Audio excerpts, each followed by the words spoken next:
रुद्राष्टकमिदं प्रोक्तं विप्रेण हरतोऽसे ये पठन्ति नरा भक्त्या तेषां सम्भो प्रसीदति। महाधने धनं मे जुषतां देहि मे पुत्रपौत्रधनं धान्यं हस्तस्वस्वधरे रथम् प्रजानां भवसि माता आयुष्मन्तं करोतु मे धनमगनिम्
रूप धरे मनमोहन प्रभु न पावे पार किन रूप धरे मनमोहन प्रभु न पावे पार रूपी देवी चली बदनामी लागे पर कर सुनाई मुकाने लगाने तेरे रस से मोरे आने लागे साधनाने लागे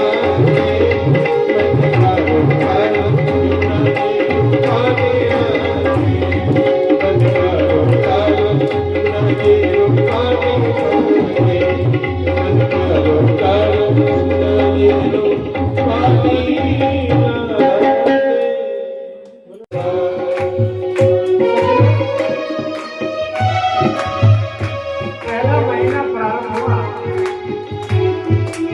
हमारे ध्रुव जी महाराज कहते चिराक्रांते कपित्थे बदरासन आत्मवृत्तेन सारेण मासं निम्ने तेन हरिम्।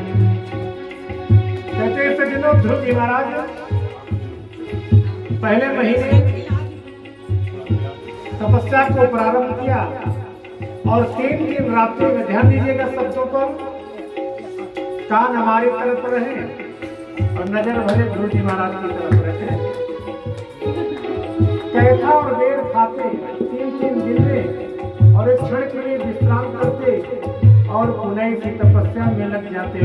ओम नमो भगवते वासुदेवाय, ओम नमो भगवते वासुदेवाय, ओम नमो भगवते वासुदेवाय, ओम नमो भगवते वासुदेवाय, वासुदेवाय नंदनंदनाय, वासुदेवाय नंदनंदनाय, नमो भगवते वासुदेवाय, ओम नमो भगवते वासुदेवाय, ओम नमो भगवते वासुदेवाय, ओम नमो भगवते वासुदेवाय।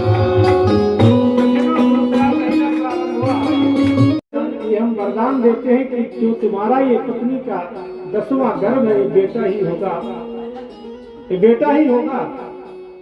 लेकिन हम तुमसे ये मांगना चाहते हैं कि इसका नाम तुम हमारे कहने से रखना। अजामिल ने कहा क्या रखूंगा? और इसका नाम तुम नारायण रख देना, इसका नाम नारायण रख देना। सज्जनों, अजामिल ने कहा ठीक है महात्माओं को प्रणाम किया। अजामिल महात्मा तो श्रीमन नारायण कहते हुए चले गए।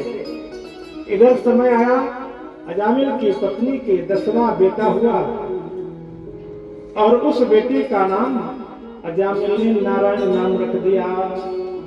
अच्छा, एक बात और बता दूं मैं आपसे, भोला रखिए, इस प्रकार से अच्छे अच्छे नामों को रखना चाहिए। क्यों? अगर ऐसे नाम हम रखते हैं तो जाने अनजाने धोखे से भी भगवान का नाम उच्चारण होगा कम से कम, ठीक है ना। तो कहते हैं ना, किसी भी भाव से आप भगवान का नाम लें।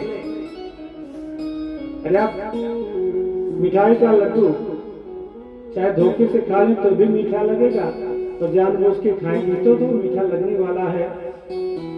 कहते ना कि भावे भावो अनख्याल सयो, भावे भावे अनख्याल सयो, भावे भावे अनख्याल सयो, भावे भावे अनख्याल सयो, नाम जपते नाम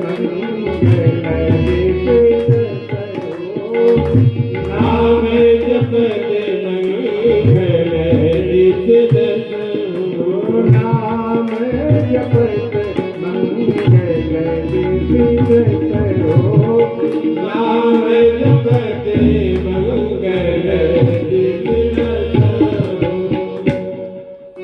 किसी भी भाव से आप भगवान नाम उच्चारण करें, सज्जनों, हर प्रकार से हमारा कल्याण होगा। आज नारायण नाम रख दिया अजामिल ने अपने बेटे को। बेटा बड़ा होने लगा और एक बात और बता दूं, मैं आपसे, छोटे बेटे पर माता पिता का प्रेम ज्यादा होता है। तो आजकल तो फर्स्ट एंड लास्ट एक ही होते हैं, बोलो वृंदावन बिहारी। उसको चाहे बड़ा मानो, चाहे छोटा मानो, चाहे मुजरा मानो, प्रेम तो उसमें होने होना। हर बात में अजामिल अपने बेटे को पुकारने लगा, नारायण पानी लाओ, नारायण भोजन लाओ, नारायण पढ़ने जाओ, नारायण सेवा करो। हर बात पर सज्जनों नारायण नाम पुकारने लगा। बूढ़ा हो गया अजामिल, मरने के कगार पर जब गया,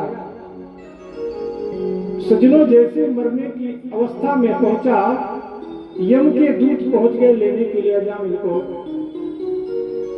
क्योंकि कोई सत्कर्म किया नहीं था जीवन में। इसलिए हम लोग पुण्यकार करते हैं कि भगवान के पार्षद हमें लेने के लिए आवे और हम वैकुंठ जाएं, स्वर्ग में जाएं, यमपुरी न जाना पड़े।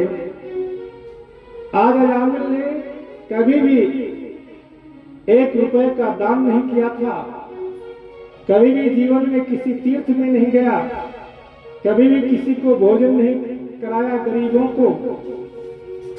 और जैसे यम के दूत पहुंचे और सज्जनों उसको दिखाई देने लगे यम के दूत, और जैसे दिखाई देने लगे घबरा गया अजामिल। और जब घबराया तो उस घबराने में उसी को पुकारा जाता है जिस पर ज्यादा किसी का प्रेम होता है। किसी स्थिति में उसी को पुकारते हैं जिससे हमारा ज्यादा स्नेह होता है। छोटे बेटे नारायण पर ज्यादा प्रेम था। जैसे यम के दूत पहुंचे, अजामिल ने पुकारा, नारायण मुझे बचाओ, नारायण मुझे बचाओ। जब ऐसा उसने कहा, सज्जनों भगवान के पार्षद पहुंच गए लेने के लिए। और एक बात और बता दूं मैं आपसे, बड़ी सुंदर बात, हम अपने जीवन में जो अभ्यास करते हैं ना, भगवान का भजन करते हैं, कथा सुनते हैं, ये जानते हो किस लिए करते हैं? सज्जनों अंत समय में अभी के भजन का महत्व उतना ज्यादा नहीं है, लेकिन अभ्यास जो हमारा रहेगा जीवन में वही होगा। और हमारे शास्त्रों में ऐसा वर्णन आता है कि अंते मति सा गति, अंत समय में जिसकी जैसी मति होगी उसी प्रकार उसकी वैसी ही गति होगी।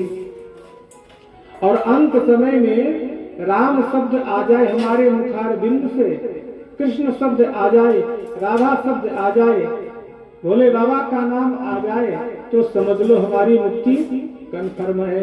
लेकिन अंत समय आएगा कैसे?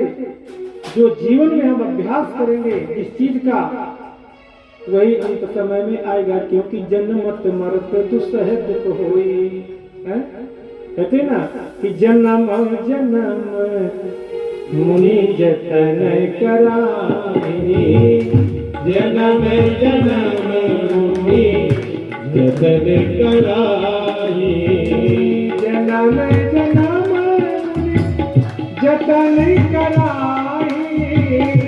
जन्म जन्म मुनि जतन कराई, अंत राम कही आवत नाई, अंत राम कही आवत नाई, अंत राम कही आवत नाई, अंत राम कही आवत नाई। सज्जनों, बड़े बड़े ऋषि मुनि योगी जन जन्म जन्मांतर तक तपस्या करते हैं, लेकिन फिर भी अंत समय भगवान का नाम मुख में आता नहीं। जन्म जन्म मुनि जतन कराही, अवंत राम कही आवत नाई। अंत समय में भगवान का नाम नहीं आता। कहते हैं कि अजामिल ने भगवान का नाम नहीं पुकारा, अपने बेटे का नाम जब पुकारा, नारायण मुझे बचाओ, अंत समय में पुकारा। परसों अंत में पुकारने पर भगवान विष्णु के पार्षद पहुंच गए, और पहुंचने के बाद जो यमदूतों को धक्का दिया, अरे यहाँ से हट जाओ, इस अजामिल में हमारा अधिकार है। यमदूतों ने कहा नहीं, इसने भगवान का नाम नहीं पुकारा, इसने तो अपने बेटे का नाम पुकारा। इसमें हमारा हक है। और भगवान के पार्षदों में और यम के दूतों में विवाद हो गया, आपस में विवाद हुआ। बोले नहीं, चलो इसका निर्णय तो यमराज जी ही करेंगे। और पहुंच गए यमराज जी के पास। अच्छा, एक बात और बता दूं मैं आपको, यमराज और धर्मराज में कोई अंतर नहीं है। एक ही व्यक्ति का नाम है, उसी को यमराज कहते हैं, उसी को धर्मराज कहते हैं। कब नाम पड़ता है? जब पुण्यात्माओं के तुंड का लेखा जोखा करते हैं तो वही धर्मराज हो जाके धाम को जाएगा। वृंदावन बिहारी लाल की जय। सज्जनों, कहने का तात्पर्य, अंत समय में अगर हम अपने मुखारविंद से भगवान का नाम एक बार भी उच्चारण कर लेते हैं तो हमारी सदगति हो जाती है, हमारा कल्याण। इसलिए हम जीवन भर जो अभ्यास करते हैं भगवान नाम संकीर्तन का, भगवान की कथाओं का, इसलिए कि अंत समय में हमारे मुख से भगवान का नाम आ जाए और हमारा कल्याण हो जाए।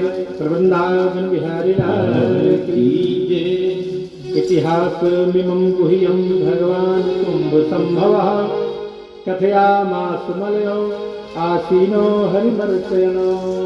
ये प्रश्न किया